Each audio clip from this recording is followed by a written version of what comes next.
11 Aralık 1978. New York. Saat sabaha karşı 3'e yaklaşıyor.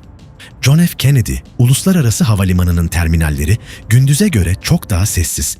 Yolcu salonlarının kalabalığı yok. Uçak motorlarının uzaktan gelen uğultusu, pist ışıkları ve gece vardiyasında çalışan birkaç kişinin sesi var. Fakat Lufthansa'nın kargo terminaline doğru ilerleyen siyah bir minibüsün içindeki adamlardan hiçbiri için bu sıradan bir gece değil. Yüzleri maskeli. Yanlarında silahlar var. Minibüs ilerledikçe içerideki konuşmalar azalıyor. Belki birkaç saat sonra hayatlarının sonuna kadar yetecek kadar paraları olacak. Belki de birkaç dakika sonra polis tarafından yakalanacaklar. Aralarında bunu yüksek sesle söyleyen yok. Çünkü artık geri dönme zamanı geçmiş durumda. O gece çalacakları para, dönemin Amerikan tarihinin en büyük nakit soygunlarından birinin ortaya çıkmasına neden olacaktı. Yaklaşık 5 milyon dolar nakit ve yüz binlerce dolar değerinde mücevher. Bugünün parasıyla onlarca milyon dolar. Fakat Lufthansa soygununun asıl hikayesi çalınan parayla ilgili değildir. Asıl hikaye parayı aldıktan sonra başlar. Çünkü soygundan sağ kurtulanların bir bölümü birkaç ay içerisinde birbirlerinden korkmaya başlayacaktır. Ve sonunda soygunu gerçekleştiren adamlardan bazıları için en büyük tehdit polis değil, kendi arkadaşları olacaktır. Her şey Lufthansa'nın içerisinde çalışan bir adamla başladı. Louis Werner. Werner sıradan bir kargo çalışanı değildi. Havalimanındaki para transferlerinin nasıl gerçekleştiğini biliyordu. Avrupa'daki turistler ve Amerikan askerleri tarafından kullanılan dolarlar Lufthansa uçuşlarıyla New York'a getiriliyordu. Bu paralar daha sonra bankalara gönderiliyordu. Fakat bazen zamanlama nedeniyle para birkaç saatliğine, hatta hafta sonu boyunca Lufthansa'nın kargo bölümünde kalabiliyordu. Milyonlarca dolar bir havalimanı deposunda bekliyordu. Werner bunu biliyordu. Ama aynı zamanda başka bir problemi vardı. Kumar. Yaklaşık 20 bin dolarlık kumar borcunun baskısı altındaydı.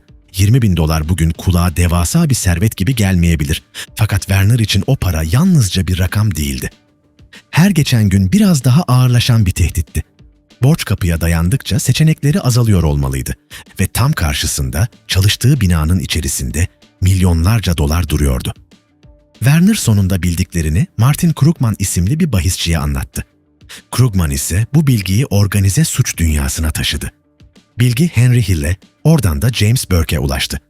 Yeraltı dünyasında herkes ona farklı bir isimle hitap ediyordu. Jimmy Burke ya da daha bilinen lakabıyla Jimmy the Gent. Jimmy Burke, Lucchese suç ailesi çevresinde faaliyet gösteren son derece deneyimli bir suçluydu. John F. Kennedy Havalimanı onun için yabancı bir yer değildi. Burke'ün çevresindeki ekip yıllardır havalimanından çıkan kamyonları hedef alıyor, elektronik eşya, kıyafet ve farklı yükleri çalıp satıyordu. Fakat bu kez önlerindeki fırsat farklıydı. Kamyon dolusu televizyon değil, doğrudan para. Üstelik büyük bölümü takip edilmesi son derece zor banknotlardan oluşuyordu. Jimmy Burke haberi duyduğunda dışarıdan sakin görünmüş olabilir. Fakat kafasının içinde muhtemelen rakamlar dönüyordu. Kaç kişi gerekli, içeride kaç çalışan olacak? Para ne zaman gelecek? Kim güvenilir? Ve belki hepsinden önemlisi, bu kadar büyük parayı çaldıktan sonra kim ağzını kapalı tutabilecek? Plan haftalar boyunca şekillendi ve sonunda içerideki adamdan beklenen haber geldi. Büyük para sevkiyatı Lufthansa terminalindeydi. 11 Aralık sabahı ekip harekete geçti. Saat yaklaşık 3'te siyah bir Ford Econoline minibüs Lufthansa'nın kargo bölümüne yaklaştı. 6 silahlı ve maskeli adam binaya girdi. Gece vardiyasındaki çalışanlar için ilk birkaç saniye muhtemelen olanları anlamaya çalışmakla geçti. Bir anda karşılarında silahlı yabancılar vardı. Rutinin güvenli hissi saniyeler içerisinde ortadan kaybolmuştu. Çalışanlar toplandı. Bazıları kelepçelendi. Silahların gerçek olup olmadığını test etmek isteyen kimse yoktu. O anda para artık önemli değildi. İnsanların tek düşündüğü şey büyük ihtimalle eve sağ dönebilmekti. Soyguncular yöneticilerden birini kullanarak değerli yükün bulunduğu bölüme ulaştılar. Kapılar açıldığında artık aylardır konuşulan şey gözlerinin önündeydi. Kutular ve kutuların içerisinde para. Planlama sırasında milyonlarca dolar yalnızca bir rakamdır. Ama karşınızda fiziksel olarak durduğunda ağırlığı vardır, kokusu vardır, taşınması gerekir. Soyguncular kutuları minibüse yüklemeye başladılar. Dakikalar ilerliyordu. Her geçen dakika yakalanma riskini artırıyordu.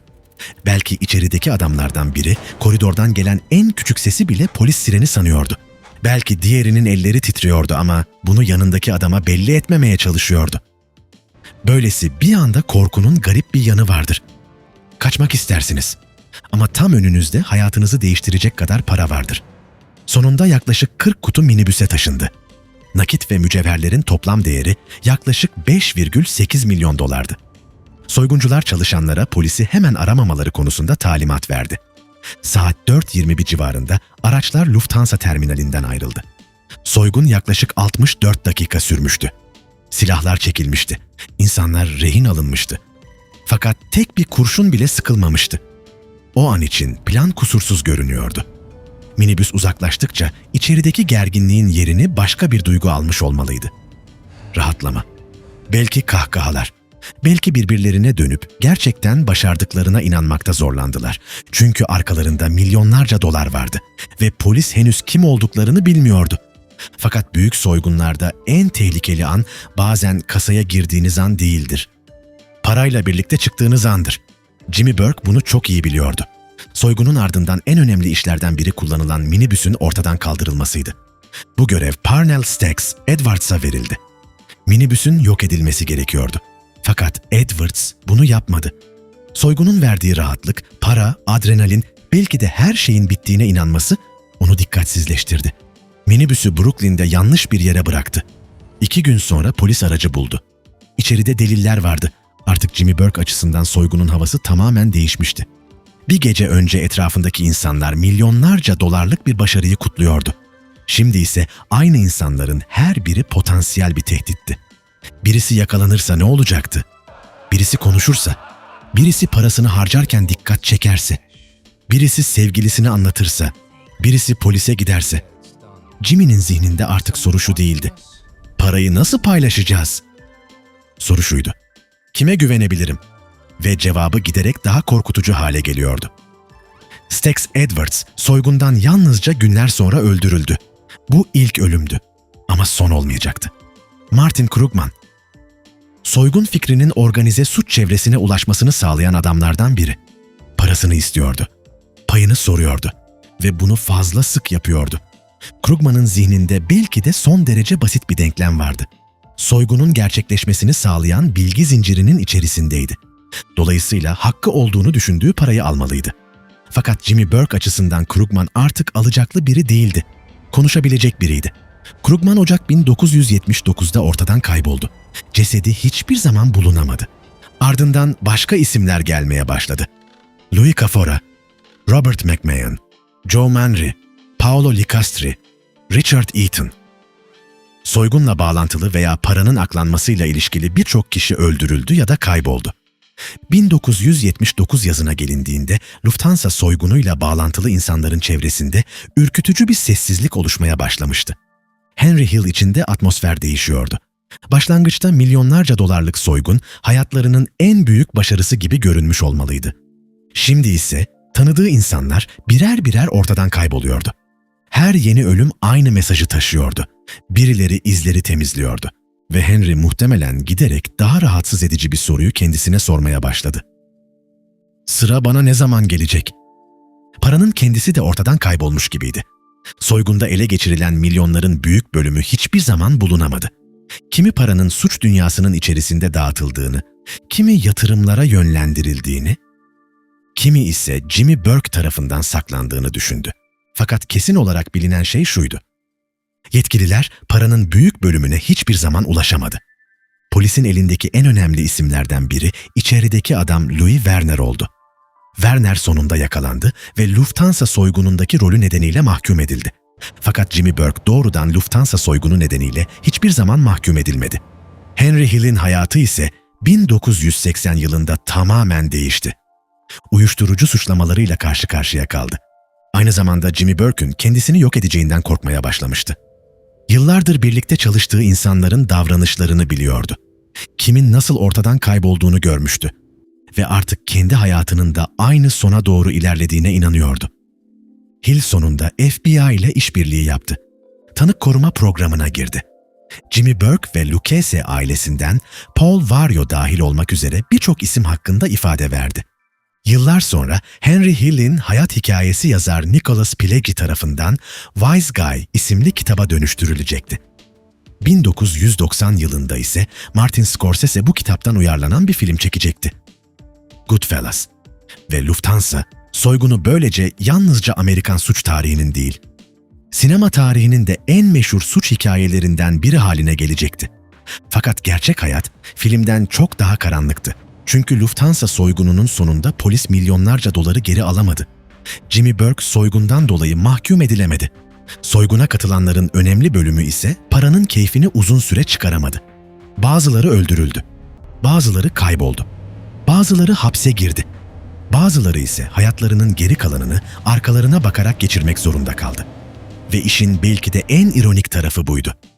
11 Aralık 1978 sabahı Lufthansa terminalinden çıkan adamlara bakıldığında kazanan onlar gibi görünüyordu. Yaklaşık bir saat içerisinde milyonlarca dolar ele geçirmişlerdi. Tek bir kurşun sıkmadan havalimanından uzaklaşmışlardı. Polis onları yakalayamamıştı. Plan başarılı olmuştu ama birkaç hafta sonra aynı para onları birbirlerine düşürmeye başladı. Çünkü böylesine büyük bir suçta yalnızca parayı çalmanız yetmez. Yanınızdaki insanların sessiz kalacağına da güvenmeniz gerekir.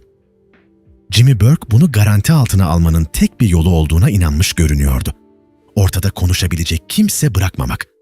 Ve böylece Amerikan tarihinin en büyük soygunlarından biri, aynı zamanda organize suç tarihinin en kanlı temizlik operasyonlarından birine dönüştü.